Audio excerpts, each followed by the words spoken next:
کیا کبھی آپ نے سوچا ہے کہ ہم کیوں ہیں؟ یہ زمین آخر کس مقصد کے لیے بنی؟ کیا یہ سب کچھ محض اتفاق ہے یا اس کے پیچھے کوئی نظم، کوئی ارادہ کار فرما ہے؟ سورج، چاند اور ستارے کیا یہ صرف دیکھنے کے لیے ہیں یا کسی بڑے منصوبے کا حصہ؟ اگر کائنات میں ہر چیز اتنی نپی تلی ترتیب میں ہے تو یہ ترتیب کس نے بنائی؟ پانی کا ایک قطرہ، ہوا کا ایک جھونکا، دل کی ایک دھڑکن، کیا یہ سب خود بخود ممکن ہوا؟ اور اگر نہیں تو پھر وہ کون ہے جس نے اس نظم کو قائم رکھا ہوا؟ یہی وہ سوالات ہیں جن سے ہر سوچنے والا انسان گزرے بغیر نہیں رہ سکتا۔ یہی وہ لمحہ ہے جہاں عقل رک جاتی ہے اور شعور جاگ اٹھتا ہے کہ شاید ہم محض ذرات کا مجموعہ نہیں بلکہ ایک مقصد کے تحت تخلیق کیے گئے ہیں۔ آپ سب پر سلامتی ہو، میں یاسر رشید ہوں اور آپ دیکھ رہے ہیں سنو نیوز۔ ناظرین، کبھی رات کے کسی ساکت لمحے میں جب آسمان اپنے بے شمار ستاروں سے جگمگا رہا ہو تو دل میں ایک سوال ہلکی سی سرگوشی کرتا ہے کہ یہ سب کہاں سے آیا؟ یہ زمین، یہ چاند، یہ سورج، یہ ستارے، آخر یہ سب کس نے بنائے؟ کیا یہ سب از خود پیدا ہوئے یا اس کے پیچھے کوئی غیر مرئی طاقت ہے؟ یہ سوال جتنا سادہ لگتا ہے اتنا ہی گہرا ہے۔ شاید اسی سوال نے انسان کو غاروں سے نکالا، فلسفے کی بنیاد رکھی، سائنس کی جستجو لگائی اور مذہب کے دروازے کھولے۔ ذرا سوچئے کہ آج سے 10,000 سال پہلے زمین کیسی ہوگی؟ نہ شہر تھے، نہ عمارتیں، نہ ٹیکنالوجی، نہ انسانوں کی موجودہ تہذیب۔ زندگی شاید جنگلوں میں بھٹکتی تھی یا کسی پتھریلی وادی میں کسی نے آگ جلانا سیکھا ہوگا۔ پھر سوچئے کہ اگر تم 1,00,000 سال پیچھے چلے جاؤ تو شاید انسان کی موجودگی ختم ہو جائے۔ اب ایک لمحے کے لیے 13 ارب سال پیچھے جاؤ تو وہ منظر ذہن میں لانے کی کوشش کرو جب زمین، سورج، چاند، یہاں تک کہ آسمان بھی نہیں تھا۔ نہ وقت تھا، نہ فاصلہ تھا، نہ روشنی تھی، نہ اندھیرا تھا، بس ایک بے نام خاموشی تھی۔ پھر ایک لمحہ آیا جسے ہم بگ بینگ کہتے ہیں اور سب کچھ شروع ہو گیا۔ مگر بگ بینگ کیسے ہوا؟ یہ سوال آج بھی انسان کے لیے ایک معمہ ہے۔ بگ بینگ کا تو معلوم ہے، لیکن بگ بینگ کی وجہ کیا ہے؟ ہم جانتے ہیں کہ ایک لمحے میں توانائی اور مادے کا بے تحاشا دھماکہ ہوا، کائنات پھیلنا شروع ہوئی اور اربوں سال بعد کہکشائیں وجود میں آئیں۔ لیکن اس لمحے سے پہلے کیا تھا؟ وہاں کچھ نہیں تھا۔ یہ شاید کچھ ایسا تھا جو ہماری عقل کے دائرے سے ماورا ہے۔ یہی وہ مقام ہے جہاں سائنس خاموش ہو جاتی ہے اور پھر فلسفہ بولنے لگتا ہے۔ ملحدین کہتے ہیں کہ چونکہ بگ بینگ سے پہلے کچھ نہیں تھا اس لیے خدا نہیں، مگر سوال یہ کہ وہ جو کچھ نہیں تھا کیا؟ اگر کچھ نہیں تھا تو پھر کچھ کیسے بن گیا؟ کیا عدم نے وجود کو جنم دیا؟ یہ ممکن نہیں، کیونکہ خالی پن سے کچھ پیدا نہیں ہوتا۔ اگر ہوا تو کسی قوت نے کیا۔ وہ قوت کیا تھی؟ وہی قوت جسے صدیوں سے انسان خدا کہتا آیا ہے۔ بگ بینگ کے بعد بھی کائنات فوراً روشن نہیں ہوئی۔ 1 ارب سال تک مکمل اندھیرا چھایا رہا۔ پھر ستارے روشن ہوئے، کہکشائیں وجود میں آئیں، نظام شمسی بنا، زمین تخلیق ہوئی، لاکھوں سال بعد زندگی کے آثار نمودار ہوئے اور پھر کروڑوں سال کی تبدیلیوں کے بعد انسان آیا۔ ایک ایسا وجود جو خود اپنی تخلیق کے راز میں الجھا ہوا ہے۔ سائنس آج بھی اس راز کے قریب پہنچنے کی کوشش کر رہی ہے۔ ہر نئی دریافت، ہر نیا نظریہ ہمیں بگ بینگ کے لمحے کے قریب لے جاتا ہے، مگر ایک پردہ اب بھی باقی ہے۔ وہ لمحہ جب کچھ بھی نہیں تھا مگر پھر بھی کچھ ہو گیا۔ شاید یہ وہ مقام ہے جہاں عقل ختم اور ایمان شروع ہوتا ہے۔ تصور کریں، یہ پوری کائنات، اربوں کہکشائیں، کھربوں ستارے، بلیک ہولز، وارم ہولز، روشنی اور اندھیرا، یہ سب ایک لمحے میں وجود میں آ گئے۔ اور اگر یہ محض ایک اتفاق تھا تو پھر کائنات کا ہر قانون، ہر توازن، ہر نظم اتفاق نہیں بلکہ ایک منصوبہ معلوم ہوتا ہے۔ زمین سورج سے اتنے فاصلے پر کیوں ہے جہاں زندگی ممکن ہے؟ آکسیجن، پانی اور حرارت کا توازن کیسے قائم ہوا؟ اگر یہ سب صرف اتفاق ہے تو یہ اتفاق نہیں، معجزہ ہے۔ سوچنے کی بات ہے کہ ہم جس زمین پر چلتے ہیں اس کے نیچے لاوا ابلتا ہے، اوپر آسمان لامحدود خلا میں تیر رہا ہے، مگر توازن ایسا ہے کہ زندگی پھل پھول رہی ہے۔ اگر ذرا سا بھی فرق ہوتا تو نہ زمین ہوتی نہ ہم ہوتے۔ تو جب کوئی کہتا ہے کہ بگ بینگ سے پہلے کچھ نہیں تھا، وہ دراصل اپنی لا علمی کو نظریہ بنا لیتا ہے۔ ہم کچھ نہیں جانتے، اس کا مطلب یہ نہیں کہ کچھ تھا ہی نہیں۔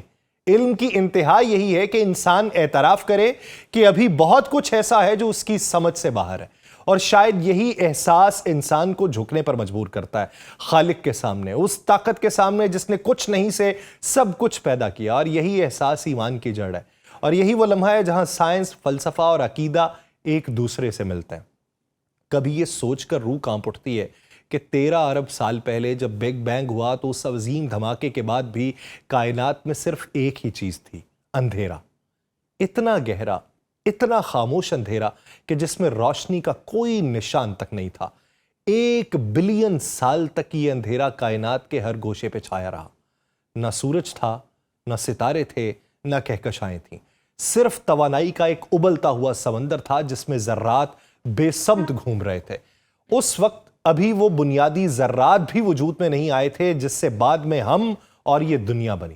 نہ ایٹم تھے، نہ روشنی کے ذرائع، صرف کوارک اور گلوان، 2 ایسے ذرات جن کی بابت انسان آج بھی پوری طرح نہیں جان سکا۔ یہ دونوں ذرات مل کے پلازما بناتے رہے، ایک ایسا ابتدائی مادہ جو بعد میں سب کچھ بننے کی بنیاد بنا۔ مگر یہ کوارک اور گلوان خود کہاں سے آئے؟ یہ وہ سوال ہے جہاں سائنس کی زبان گنگ ہو جاتی ہے، یہاں عقل کا سفر رک جاتا ہے اور خاموشی اپنے معنی بدل لیتی ہے۔ جب ان ابتدائی ذرات نے ایک دوسرے کے ساتھ بندھن بنانا شروع کیا تو پروٹون اور نیوٹرون وجود میں آئے۔ یہ وہ لمحہ تھا جب مادہ نے پہلی بار اپنی شکل پانا شروع کی، مگر کائنات میں روشنی تب بھی نہیں تھی۔ پھر 1 بلین سال کے سفر کے بعد جب پروٹون اور نیوٹرون مل کے ایٹمی نیوکلیائی بنے، تب الیکٹرونز اور فوٹونز کی ترکیب سے پہلی بار روشنی پھوٹی۔ اور یہ وہ لمحہ تھا جب کائنات کے اندھیرے نے پہلی بار شکست کھائی اور فضا میں روشنی کی کرنیں رقص کرنے لگیں۔ یہ سب کچھ کسی پل میں نہیں ہوا، کروڑوں سال تک ایٹم بنتے رہے، ہائیڈروجن، ہیلیم اور لیتھیم کے بنیادی ایٹم۔ ان کے بعد گریوٹی کا ظہور ہوا، وہ غیر مرئی طاقت جس نے اس کائنات کو جوڑے رکھا۔ یہی گریوٹی تھی جس نے ان بکھرے ہوئے ذرات کو اکٹھا کیا اور ستاروں کو جنم دیا۔ ستارے بنے تو ان کے دلوں میں نیوکلیئر فیوژن شروع ہوا، وہی عمل جو توانائی کو روشنی میں بدل دیتا ہے۔ پھر انہی ستاروں کے گرد سیارے وجود میں آئے، دھول اور گیس کے بادلوں سے نئی دنیا بنی۔ مگر ہماری زمین وہ اس عظیم کہانی میں بہت بعد میں شامل ہوئی، بگ بینگ کے تقریباً 8 ارب سال بعد، جب کائنات کافی پھیل چکی تھی۔ تب ہماری زمین وجود میں آئی، یعنی کائنات میں اربوں سال تک زمین کا کوئی وجود ہی نہیں تھا، کوئی سمندر، کوئی آسمان نہیں، کوئی زندگی نہیں، صرف ایک مسلسل ارتقاء، ایک مسلسل پھیلاؤ اور ایک مسلسل نظم جو ہمیں یہ بتاتا ہے کہ یہ سب کچھ اتفاق نہیں تھا۔ یہ سوچ کر حیرت ہوتی ہے کہ ہم جس زمین کے اوپر کھڑے ہیں وہ کائناتی تاریخ کے صرف آخری چند لمحوں میں وجود میں آئی ہے۔ اس سے پہلے اربوں سال کی خاموش محنت، ایٹموں کی تشکیل، ستاروں کا جنم، کہکشاؤں کا ارتقاء، یہ سب اس لمحے کی تیاری تھی جب زندگی ممکن ہوئی۔ کبھی کبھی یہ لگتا ہے کہ یہ پوری کہانی ہمیں ایک ہی سبق دیتی ہے کہ کائنات کوئی حادثہ نہیں ہے بلکہ ایک ترتیب ہے، ایک ایسا نظم جس کے پیچھے ایک عقل، ایک قوت اور ایک مقصد چھپا ہے۔ اور شاید یہی وہ نقطہ ہے جہاں سائنس رکتی ہے اور حیرت کا آغاز ہوتا ہے۔ کائنات کی خاموش ابتدا میں جب روشنی بھی پیدا نہیں ہوئی تھی، اس وقت ایک ہی ہستی موجود تھی جو وقت سے ماورا، خلا سے آزاد اور کائنات کی ہر لہر پر قدرت رکھنے والی تھی۔ وہ ہستی ایک ایسے نظم کو ترتیب دے رہی تھی جس کا ہر جز انسان کی ضرورت کے مطابق تراشا جا رہا تھا۔ جب زمین وجود میں آئی تو وہ دہکتے ہوئے لاوے کا ایک گولا تھی، اس پر کہیں بھی زندگی ممکن نہیں تھی۔ فضا زہریلی گیسوں سے بھری ہوئی تھی، درجہ حرارت اتنا بلند تھا کہ کوئی قطرہ پانی باقی نہیں رہ سکتا تھا۔ مگر اس بنانے والے نے جلتی ہوئی دنیا کو آہستہ آہستہ ٹھنڈا کرنا شروع کیا، اور یہ عمل لاکھوں نہیں کروڑوں برسوں پر محیط تھا۔ زمین کی بیرونی تہہ جمنے لگی، مگر زندگی کی بنیاد ابھی بھی باقی تھی۔ تب اس نے کائنات کے دور دراز گوشوں سے برفیلے پتھر، سیارچے اور دمدار ستارے زمین کی طرف بھیجے۔ وہ زمین سے ٹکرائے، پگھلے اور ان سے پانی کے سمندر وجود میں آئے۔ یہی وہ پانی ہے جو آج ہماری رگوں میں گردش کر رہا ہے، وہی پانی جس کے بارے میں ناسا کے سائنسدان کہتے ہیں کہ یہ سورج سے بھی پرانا ہے۔ یعنی زمین بننے سے پہلے خالق نے زندگی کے لیے سب سے بنیادی عنصر پانی پہلے سے تیار کر رکھا تھا۔ زمین جب ٹھنڈی ہوئی تو اس پر دن رات کا کوئی نظام نہیں تھا، موسموں کا کوئی وجود نہیں تھا۔ تب اس خالق نے ایک اور قدرتی منظر تخلیق کیا۔ ایک بھاری پتھر زمین سے ٹکرایا اور دھماکے سے زمین کا ایک بڑا حصہ الگ ہو کر خلا میں جا نکلا۔ وہ ٹکڑا آہستہ آہستہ زمین کے گرد گھومنے لگا، وہی آج کا چاند ہے۔ اور یہی چاند سمندروں میں مد و جزر پیدا کرتا ہے، زمین کے محور کو مستحکم رکھتا ہے اور موسموں کو توازن بخشتا ہے۔ یہ سب حادثات نہیں تھے، یہ ایک ترتیب تھی، ایک سوچا سمجھا نظام۔ وہ عظیم ہستی جانتی تھی کہ اس مخلوق کو دن اور رات دونوں کی ضرورت ہوگی، اسی لیے چاند کو زمین کے ساتھ لاک کیا تاکہ وہ ہمیشہ ایک ہی رخ دکھائے، لیکن زمین کو آزاد رکھا تاکہ وہ مسلسل گھومتی رہے۔ اگر زمین رک جاتی یا سورج کے ساتھ لاک ہو جاتی تو ایک طرف ہمیشہ دن رہتا اور دوسری طرف ہمیشہ رات رہتی، ایک طرف جلتی ہوئی دھرتی ہوتی، دوسری طرف جمے ہوئے پہاڑ ہوتے۔ مگر اس نے توازن رکھا تاکہ یہاں روشنی بھی ہو، اندھیرا بھی، دن بھی، رات بھی، آرام بھی، محنت بھی۔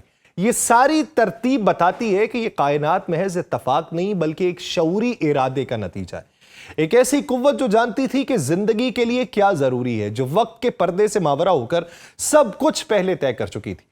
وہی خالق حقیقی جس نے زمین کو مسکن، چاند کو ساتھی، سورج کو روشنی اور پانی کو زندگی بنایا تاکہ انسان سمجھ سکے کہ کچھ بھی میں بے مقصد نہیں ہے، سب کچھ ایک عظیم نظام کے تحت ہے۔ کائنات میں اربوں نہیں، کھربوں سیارے ہیں، کچھ پر جو زمینی مشینیں ہیں وہ اتر چکی ہیں، کچھ پر آنکھیں دوربینوں کے ذریعے جھانک چکی ہیں، مگر وہاں نہ درخت ہیں، نہ سبزہ ہے، نہ ہوا ہے، نہ موسم ہے۔ کہیں ایسا درجہ حرارت ہے کہ لوہا بھی پگھل جائے، کہیں ایسی سردی ہے کہ روشنی بھی جمتی ہوئی محسوس ہو، کوئی اوزون لیئر نہیں، کوئی بارش نہیں، کوئی خوشبو نہیں، وہاں زندگی نہیں، صرف سکوت ہے، اور ایسا سکوت جو صدیوں سے قائم ہے۔ اور یہ اعزاز صرف زمین کو حاصل ہے کہ یہاں 4 موسم آتے ہیں، ہوائیں چلتی ہیں، بارش برستی ہیں، بیج پھوٹتے ہیں، زندگی ہستی ہے۔ یہ سب کچھ اگر کوئی کہے کہ محض اتفاق ہے تو شاید وہ اپنے ہی شعور کی تذلیل کرتا ہے، کیونکہ انسانی عقل جتنی بھی نافرمان کیوں نہ ہو اس بات کو تسلیم کرنے پر مجبور ہے کہ اتنا منظم نظام اتفاق سے پیدا نہیں ہو سکتا۔ اب سوال یہ ہے کہ جب ہمارے لیے سورج، چاند اور زمین ہی کافی تھے تو پھر باقی یہ اربوں کہکشائیں، یہ بے شمار ستارے اور یہ وسعتیں لامتناہی کیوں؟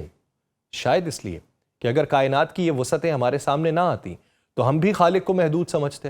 ہم پڑھتے تو تھے کہ خدا بہت بڑا ہے، مگر تصور میں اسے صرف زمین جتنا بڑا مانتے تھے۔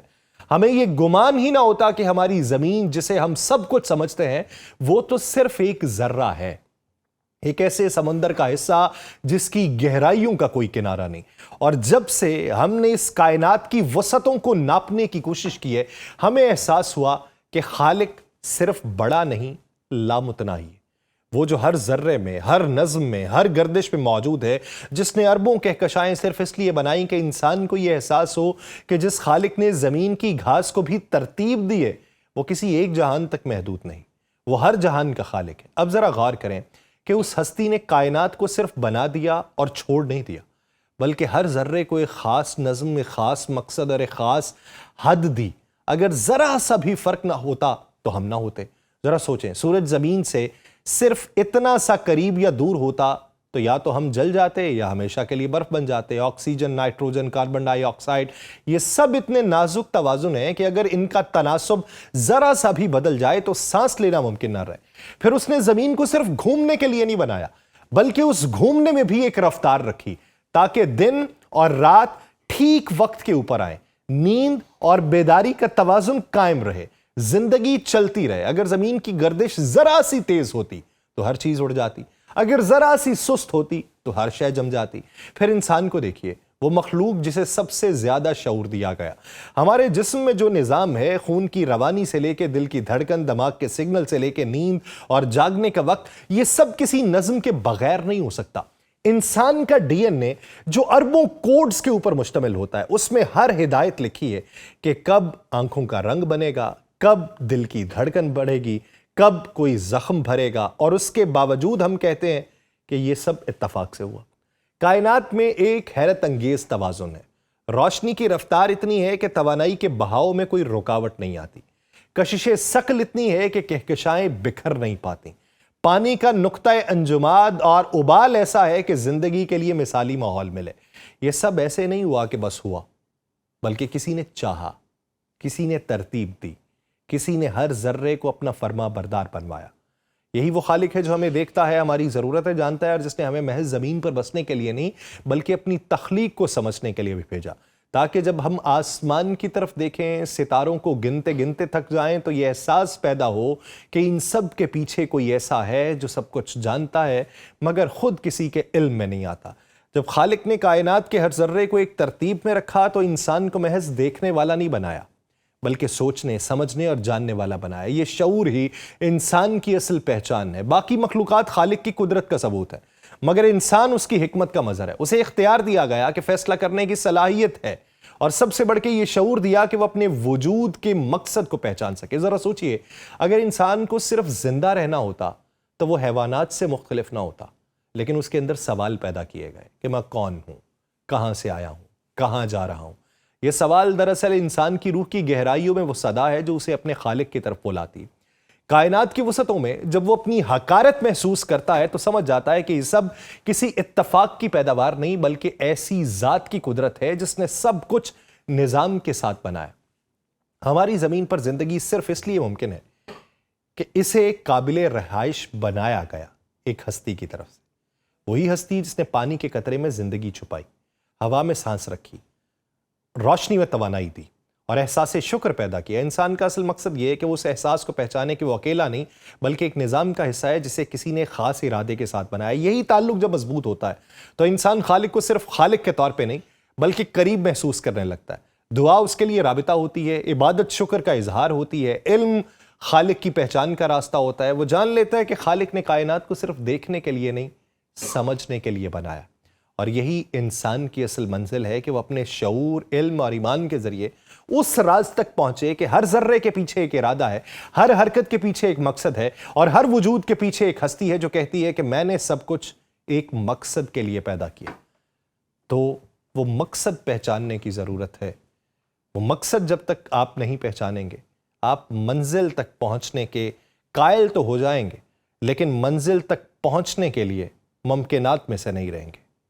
بصورت دیگر، علامہ اقبال کا کہنا ہے کہ درد دل کے واسطے پیدا کیا انسان کو، ورنہ طاعت کے لیے کچھ کم نہ تھے کرو بیاں۔ مجھے دیجیے اجازت، اللہ نے کے بعد۔